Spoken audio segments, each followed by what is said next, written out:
Hey, everybody. Welcome back to Inspiring Beauty and Believers. My name is Song, and we are on day 4 of our live series. I'm going to take my glasses off so you don't see the ring in my eyes.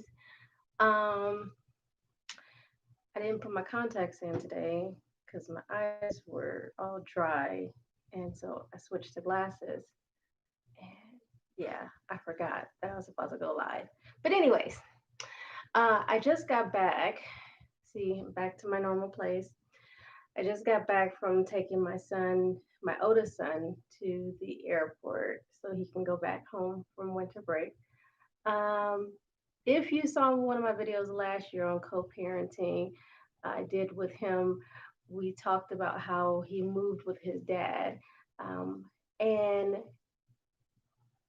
it has been a significant difference from having him most of his life to now he's in high school and he lives in a different state.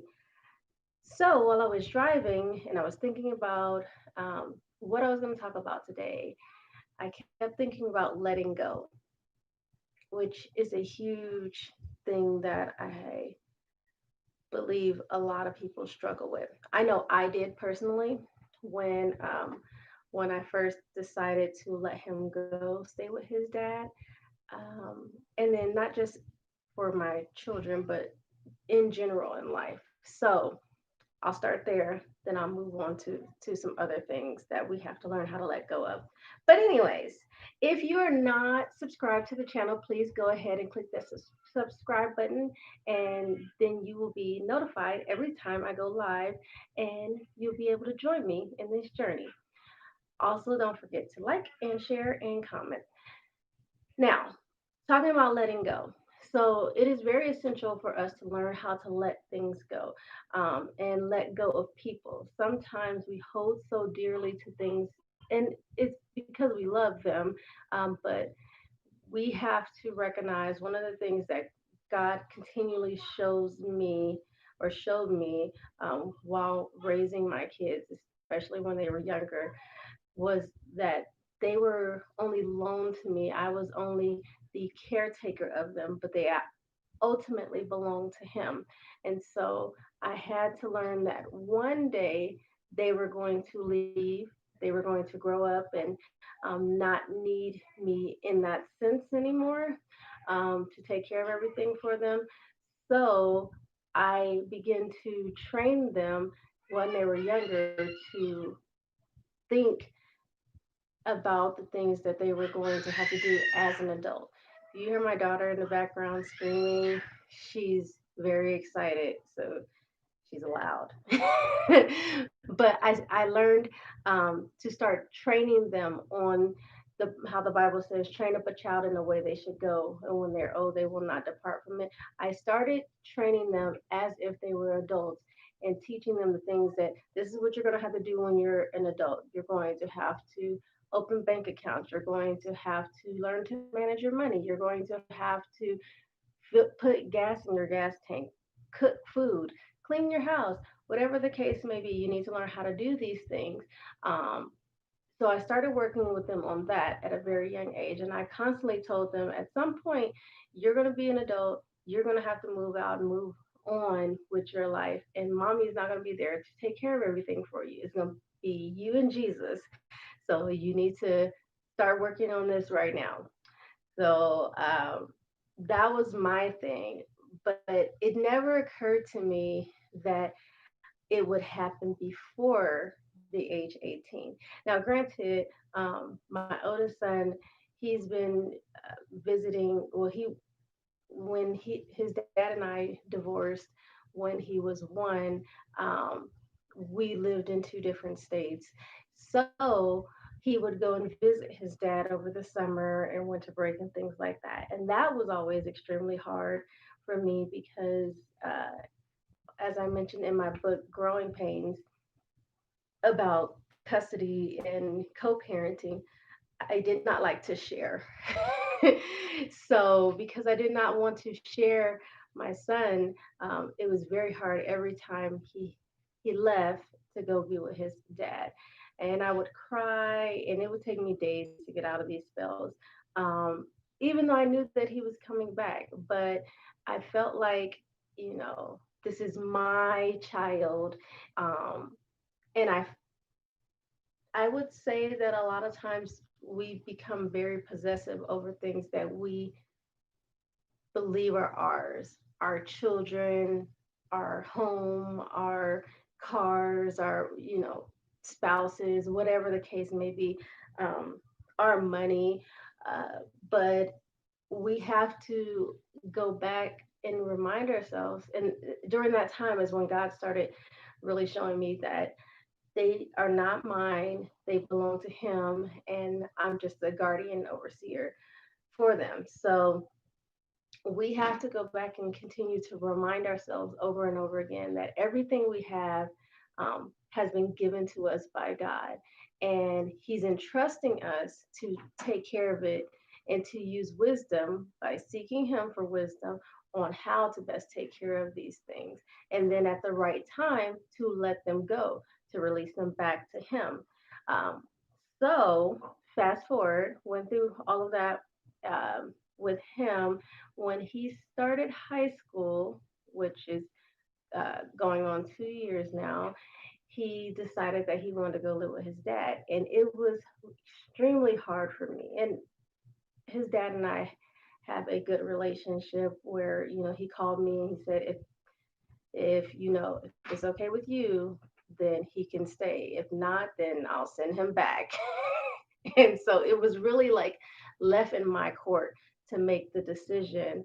Um, am I going to allow him to be able to be with his father, because he has only 4 years left as a child under his parents' roof, and I don't want to miss out on anything, but I don't want him to miss out on being able to be with his dad. And he had very good reasons why he wanted to go.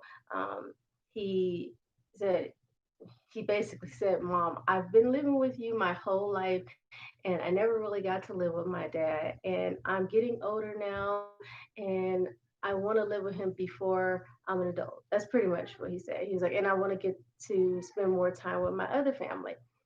So hearing that and then knowing that as he becomes a man, there are things that me as a woman, I'm not going to be able to teach him, because I can instill a lot of things in him, but I cannot teach a man how to be a man. And so I wanted him to be able to have that time with his dad. And I released him to go and do that. Um, and it hurt. So I'm not saying that letting go of things does not hurt. But here's the thing that I want you to get from this today. I almost broke my chair. When you let go of things, it takes a huge level of trust in God. So think about the story of Abraham and and his son Isaac. When God had promised them that they were going to have a child, um, and they conceived, and Sarah bore this child, and they were so happy and elated. And then God told them, well, God told Abraham. He didn't tell Sarah because Sarah might not have had the same response, but he told Abraham to go and sacrifice his son. And he took him up to the mountain, and in that moment, before he physically did anything, he already had to have opened his heart to say, I'm releasing my son. I'm letting go of the son because I know God made me a promise that he will take care of us and that he will, provide me a seed. And he gave me this promised child. So somehow he's going to restore him back to me. So ultimately, he did not have to sacrifice his son, but because he was willing to let go and trust God, then God was able to bless him even more. Um, so when you learn to trust God and you release those things, you release your children to God and say, God, I'm going to trust you. And you don't, it's not even necessarily to say you're releasing them to go live with another parent, but this will help in that case too. But when you make the decision to say, God, I'm going to trust you with my kids, even if they're living in my household right now, even if they're not acting the way that I think they should be acting.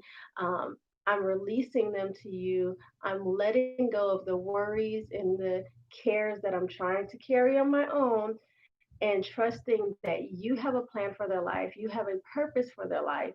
And that was another thing that God constantly reminded me and I instilled in my kids over and over again, or at least I tried to instill in them. You really never know until you start seeing it pour out of them. But I tried to instill in them, God created you with a purpose. He has a plan for your life. You have to seek Him for that plan. And I tried to help them to stay focused on what that plan was. Now, they've changed their minds multiple times about what they want to do with their life, and I continue to remind them that whatever God's plan is for your life is what's going to happen in your life. Kind of goes back to the message that I did yesterday about your plans and have you talked to God about them. Um, but you have to remember that ultimately God has already planned all of this out, and He knows what needs to happen in each one of their lives. So if you trust Him with their life and you trust Him to give you the wisdom and the insight on raising them, then no matter what happens in their life, they will always come back to you. When you let things go that don't belong to you anyway, God is, you allow God to step on the scene and put His hand in it, and then He makes all things beautiful in their time. So I wanted to share that portion. Now, when it comes to other people, because those are your children, when it comes to other people, like releasing your parents or letting go of your parents from maybe the hurt that they've caused you in your childhood, um, or releasing ex spouses or exes in general, or family members or friends or whoever it is that you're still holding on to, the resentment, the anger, the bitterness, um, because of things that have happened in your life. And when you think of this person, when you think of this person, you have these negative thoughts and you have this pain. But when you learn to release those things and let those things go, then you allow God to free you from the bondage that you've been holding yourself in because of them. Like, the enemy is always trying to find a way to hurt you, to damage you, to destroy you, to get you off focus, and he's going to use people closest to you to do that. If he can do it while you're a child and use your parents to destroy you, then he will. If not, then he's going to find somebody else. You may have, uncles or aunts that may do things to you, or you may have siblings that do things to you. You may get older and you get into relationships. You're always going to, we as human beings are always in a battle of learning to release what other people have done to us. Just when I was driving here, um, I was driving on the freeway, and this guy who was speeding uh, came up behind me, and he flashed his high beams. So now I can't see and it's dark. And there's another car on the side of me in the right lane, so I can't get over. And so the car that was on the side of me started to speed up because maybe, I don't know, I feel like they were trying to move out the way so that I could get over, so I could get out of this crazy person's way. But before I could even get over, the guy got over into the other lane, came around, flipped me off, and went in front of me and then sped up, only to like a few minutes later, still be in like the same area as me. I was like, what was the purpose of doing all the speeding if you weren't actually going to go anywhere? I don't understand. But it was a learning lesson from my other son who was in the car, and he saw the whole thing happen. And I was explaining to him about, people with road rage and just learning to let stuff go. I said, I could be mad at him because he flipped me off and he was being rude and he almost blinded me. He could have made me have a car accident, whatever the case may be. I could have found a whole bunch of reasons to be mad about that. But I chose in that moment to let it go because my life is so much bigger than one incident that happened. That somebody coming in, because maybe he's having a bad day, and he's upset about life. I decided not to allow his negative behavior to affect me, and that's what we have to learn to do in life. Don't allow other people's negative behavior to affect you, whether it's family, friends, strangers, whoever. You have to learn to let those things go, trusting that God has a better plan for you, and learning to forgive. So, those are two things. You're going to trust God's plan and let it go, and then you're going to forgive and let it go. So, that reminds me of the story of Joseph. And Joseph had the brothers, it was 12 of them.